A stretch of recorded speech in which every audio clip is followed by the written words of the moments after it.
விஜய் வந்துட்டு கொள்கை எதிரி பிஜேபி எக்ஸிட் போல் முடிவுகள்லாம் வந்ததுக்கு பிறகு ஒரு சினிமா துறையிலலாம் வந்துட்டு ஒரு உற்சாக நிலை வந்திருக்குது. ஒருவேளை விஜய் ஆட்சியை பிடிச்சிருவாரு, அவங்க அப்படித்தானே நினைப்பாங்க. அந்த உற்சாகம் அங்கே கரை புரண்டு அப்படியே ஓடுது அப்படின்லாம் சொல்லிட்டு இருக்காங்க. விஜய் இவர் ஆதரிப்பதை போல அந்த பாட்டை எடுத்து இவர் தனது தளத்தில் போட்டு அதை வெளிப்படுத்துகிறார். ஏன்னா இவரை நம்பி நாடு இருக்குதான். யாரு? விஜயை நம்பி, அந்த சின்ன தம்பியை நம்பி இந்த நாடு இருக்கிறது அப்படின்னு சொல்லிட்டு இவரும் நம்புறாரு. இளையராஜா செயலுடைய உள்நோக்கம் என்ன அப்படின்னா, அவர் போட்டது வந்துட்டு ஆதரவு மாதிரி தெரிஞ்சாலும் கூட உள்ளீடா விஜயை ஆதரிப்பது, ஏதாவது ஒரு வழியில விஜய் தங்களுடைய வழிக்கு கொண்டு வந்துட்டு அவருக்கு விடக்கூடிய ஓட்டம் அல்லது அந்த செல்வாக்கையோ தங்களுக்கு சாதகமாக பயன்படுத்திக் கொள்ள வேண்டும் என்கின்ற பாரதிய ஜனதா கட்சியினுடைய ஒரு நோக்கத்தின் நீட்சி தான் இளையராஜா விஜயனுடைய இந்த பாட்டை எடுத்து தனது தளத்தில் வெளியிடுகிறார்.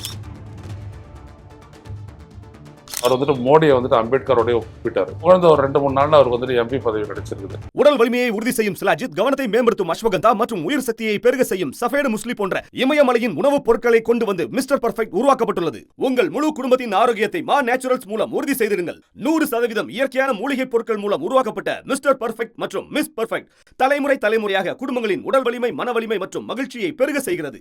உங்கள் மகிழ்ச்சியான பயணத்தை துவங்க www.mannaturals.com என்ற இணையதளத்தை பார்வையிடவும் அல்லது வாட்ஸ்அப் எண்ணிலும் தொடர்பு கொள்ளலாம்.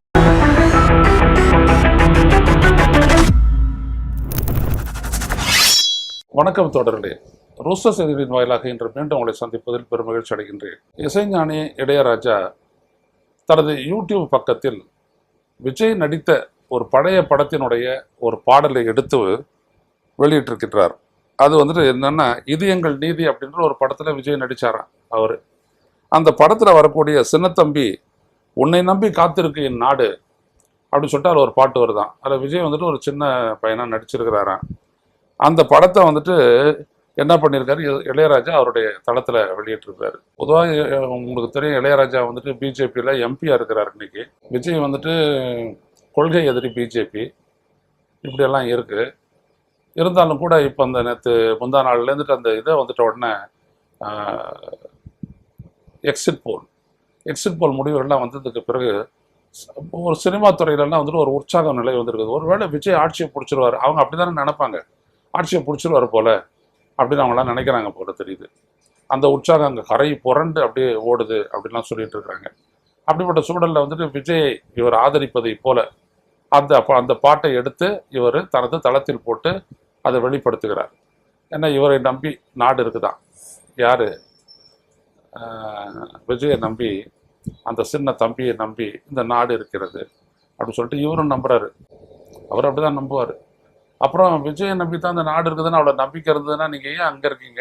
நேராக வந்துட்டு இவங்க கட்சி ஆரம்பிச்சு நீங்கள் 2.5-3 வருஷம் ஆகிப்போச்சு. வந்து தமிழக வெற்றி கழகத்தில் சேர்ந்துட வேண்டியதானே, சேர்ந்து அங்கே இசையை போட வேண்டியதானே, எதுக்கு அங்கேயே இருக்கிறீங்க? இளையராஜா செயலுடைய உள்நோக்கம் என்ன அப்படின்னம்னா, உள்நோக்கம்ல அவர் போட்டது வந்துட்டு ஆதரவு மாதிரி தெரிஞ்சாலும் கூட உள்ளீடா விஜயை ஆதரிப்பது, ஏதாவது ஒரு வழியில விஜய் தங்களுடைய வழிக்கு கொண்டு வந்துட்டு அவருக்கு விடக்கூடிய ஓட்டம் அல்லது அந்த செல்வாக்கையோ தங்களுக்கு சாதகமாக பயன்படுத்திக் கொள்ள வேண்டும் என்கின்ற பாரதிய ஜனதா கட்சியினுடைய ஒரு நோக்கத்தின் நீட்சி தான் இளையராஜா விஜயனுடைய இந்த பாட்டை எடுத்து தனது தளத்தில் வெளியிடுகிறார். சோழியம் குடுமி சும்மா ஆடாது அப்படின்ற மாதிரி இளையராஜாவும் சும்மா ஒன்றும் எதையுமே செய்ய மாட்டார். அவர் வந்துட்டு மோடியை வந்துட்டு அம்பேத்கரோடய ஒப்பிட்டார். பரவாயில்ல, அம்பேத்கர் கனவை வந்துட்டு தனது செயலால் நிறைவேற்றி கொண்டிருக்கின்றார் அப்படின்னு சொல்லிட்டு மோடி அவர் அபாரமாக புகழ்ந்தார். புகழ்ந்த ஒரு 2-3 நாளில் அவருக்கு வந்துட்டு எம்பி பதவி கிடைச்சிருக்குது.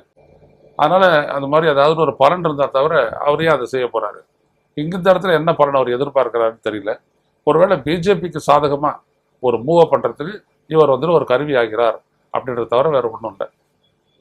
இதில் கவனிக்கத்தக்க ஒரு விடயம் என்னன்னா, உங்களுக்கு உள்ளபடியே விஜய் மீது நம்பிக்கை இருந்தது, நேர்மையா அவர் வந்தால் நாட்டை காப்பாற்றுவார் அப்படின்றதுன்னா, நீங்கள் வந்துட்டு பதவியெல்லாம் கூட இது பண்ண வேணாம். ஒரு வெளிப்படையாக தேர்தலுக்கு முன்னாடியே ஒரு ஆதரவை விஜய்க்கு தெரிவிச்சிருக்கலாமே. ஜெயிச்ச ஒன்று பயன்படுத்திக்கிறோம் அப்படின்னு சொல்கிறது என்ன விதமான அரசியல்? ஜெயிக்க போகிறதா இல்லையா தெரியாது யாருக்கும். ஆனால் அப்படி எக்ஸிட் போல் வந்துருச்சு, ஒரே ஒரு எக்ஸிட் போல் வந்துருச்சு.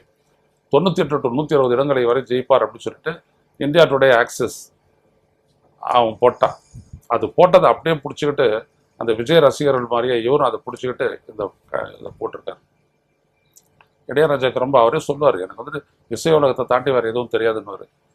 அப்படி தெரியாதவர் இப்படி ஒன்றத்தை செய்கிறாரு அப்படின்னம்னா நிச்சயமாக பின்னணியில் வந்துட்டு பாஜகவினுடைய நோக்கம் இருக்குது அப்படின்றத நம்ம நம்பணும்.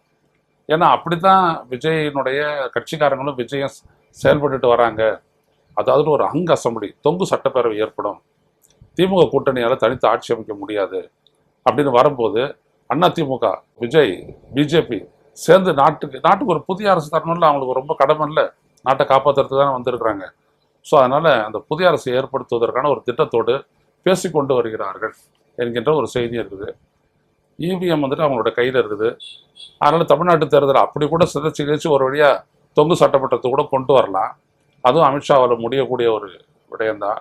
ஸோ இதெல்லாம் இந்த தம்பி உன்னை நம்பி இந்த நாடு இருக்கு தம்பி அப்படின்ற இந்த பாட்டுக்கு பின்னாடி இருக்கு அப்படின்றத நீங்கள் எல்லாம் புரிஞ்சுக்கணும் அப்படின்றதுக்காக இந்த செய்தி. மீண்டும் சந்திப்போம் தொடரில். நன்றி, வணக்கம். ஊடகம் கார்ப்பரேட் அரசியல்வாதிகளின் கைப்பாவையாக அடிமைகளாக இருந்தது போதும், இனி சாட்டை எடுத்து சுழற்றும் நேரம் வந்துவிட்டது. ஊடகம் பொதுமக்களாகிய உங்களுக்காக உங்களாலேயே இயக்கப்பட வேண்டும். ஊடக சுதந்திரத்திற்காக உங்களின் பங்களிப்பை இன்றே அளித்திடுங்கள்.